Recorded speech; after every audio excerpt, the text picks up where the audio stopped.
pas l'agence judiciaire de l'État, elle est malheureusement l'agence pour justifier l'emprisonnement. Et je reviendrai là-dessus. Il a été prouvé lors de ce procès que le procureur de la République n'est pas le représentant de la société, mais plutôt il est le procureur pour malheureusement une alliance pour un président ridicule, pour ne pas dire il est le procureur pour une alliance pour un président rancunier. Et je pense que cela a été démontré lors de ce procès.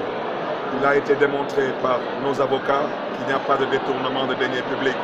On ne peut pas détourner ce qui nous appartient. Il a été prouvé par nos avocats qu'il n'y a pas de blanchiment de cet argent. On ne peut pas aujourd'hui parler de blanchiment sans au préalable avoir un rapport de la CENTIF.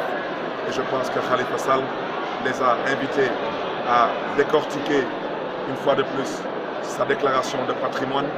Ils ont refusé de le suivre sur ce terrain. Il a été démontré lors de ce procès par nos avocats qu'il n'y a pas d'escroquerie et tous les autres chefs d'accusation malheureusement sont tombés comme un château de cartes. Seulement pour dire en synthèse que quand on reproche au député maire de Dakar, Khalifa Babacar Sall, d'avoir détourné 1,830 milliard, je l'ai dit et je le répète, lors de ce procès nous avons entendu ici des menteurs vouloir malheureusement défendre l'indéfendable en disant que, avant l'entrée en vigueur de l'acte 3 de la décentralisation, ils n'ont jamais remis les 30 millions de fonds politiques au maire de Dakar, pendant que la ville de Dakar ne disposait pas d'un budget. Je vous invite, vous, peuple sénégalais, à faire le calcul. 5 ans, de 2011 à 2015, ça fait 5 ans, ça fait 60 mois. 30 millions multiplié par 60 mois, ça fait 1,8 milliard. Alors c'est pour prouver encore qu'ils poursuivent sur la base de 1,830 milliard. C'est parce que même une année, ils ont accepté de payer un 13e mois. C'était des fonds politiques. Et c'est la raison pour laquelle je pense que quand le procureur de l'Alliance pour la République, pour ne pas dire le procureur de l'Alliance pour un président ridicule, se permet de demander la relaxe pure et simple des percepteurs, cela n'est qu'une seule partie de la vérité. Mais je pense qu'aujourd'hui, en libérant Khalifa Sall et tous ses co-prévenus, ce sera toute la vérité.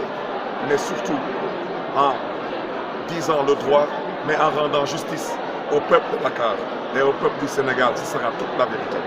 Je souhaiterais interpeller respectueusement M. Malick Lamotte pour lui dire que aujourd'hui, ce n'est pas Barthélémy Dias qui l'observe, ce n'est pas Khalifa Sall qui l'observe, c'est le peuple sénégalais qui l'observe. Et à ce titre, il est invité avec le tribunal, respectueusement, à dire le droit, mais à rendre justice. On n'attend pas qu'on libère Khalifa Sall. Nous ne sommes pas des enfants de cœur. Vouloir libérer Khalifa Sall et le mettre dans un trou pour empêcher à la démocratie sénégalaise de respirer, cela revient du même au pareil. Nous voulons que Khalifa Sall soit libéré, c'est de dire le droit, et que la justice soit rendue à Khalifa Sall pour le nom, le compte, l'ordre et l'image et la dignité surtout du peuple sénégalais. Je vous remercie. Merci beaucoup.